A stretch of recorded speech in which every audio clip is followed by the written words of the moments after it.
বিনা তেলে এই চিকেনের রেসিপির স্বাদ অবিশ্বাস্য।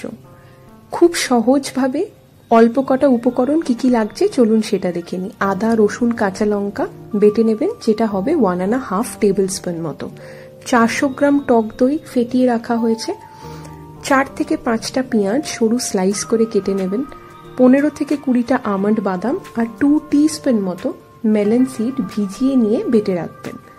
এবার চিকেন ধুয়ে পরিষ্কার করে 15 মিনিট নুন জলে ভিজিয়ে রাখবেন। এখানে 800 গ্রাম চিকেন নেওয়া হয়েছে। যে কড়াইতে রান্নাটি করবেন সেই কড়াইতেই ডাইরেক্ট ম্যারিনেশনটা করুন। প্রথমে দিয়ে দিন ফেটিয়ে রাখা টক দই, তারপর তাতে অ্যাড করে দিন আদা, রসুন, কাঁচা লঙ্কা যেটা বেটে রেখেছিলেন সেটা। নেক্সট অ্যাড করে দিন পেঁয়াজ যেটা সরু স্লাইস করে কাটা, আর বাদাম আর চারমগজ বাটা যেটা রেডি করে রেখেছেন। সব কিছু কিন্তু ভালো করে মাখিয়ে নিতে হবে।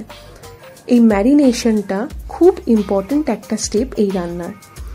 তাতে অ্যাড করে দিন 1 টিস্পুন চিনি, 1.5 টিস্পুন মতো গোলমরিচ গুঁড়ো, 2 টিস্পুন মতো নুন আর 1/2 টিস্পুন মতো গরম মশলার গুঁড়ো।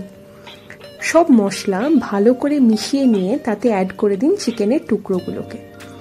ভালো করে মাখিয়ে প্রায় 20 মিনিট রেস্টে রাখুন। 20 মিনিট হয়ে যাওয়ার পর কিন্তু এই রান্নাটি স্লো কুক করতে হবে প্রায় 30 থেকে 35 মিনিট।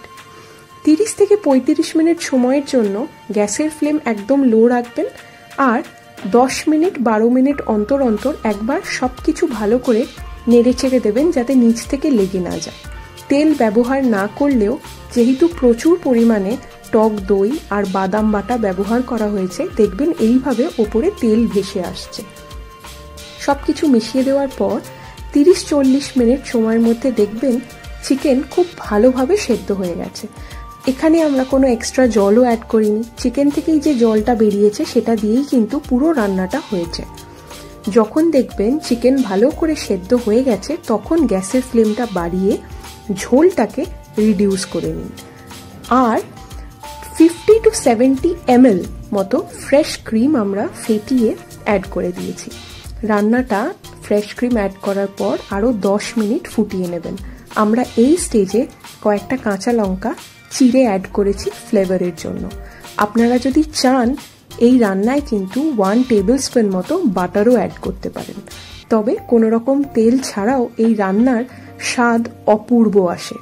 আমার কথার উপর ভরসা করে একবার এই রেসিপিটা অবশ্যই বাড়িতে ট্রাই করে দেখবেন, আর আমাদের জানাতে ভুলবেন না আপনাদের এই রেসিপি কেমন লাগলো। রুটি বা পরোটার সাথে এই রান্না সার্ভ করবেন। সুস্থ থাকবেন, সাবধানে থাকবেন। এনজয়।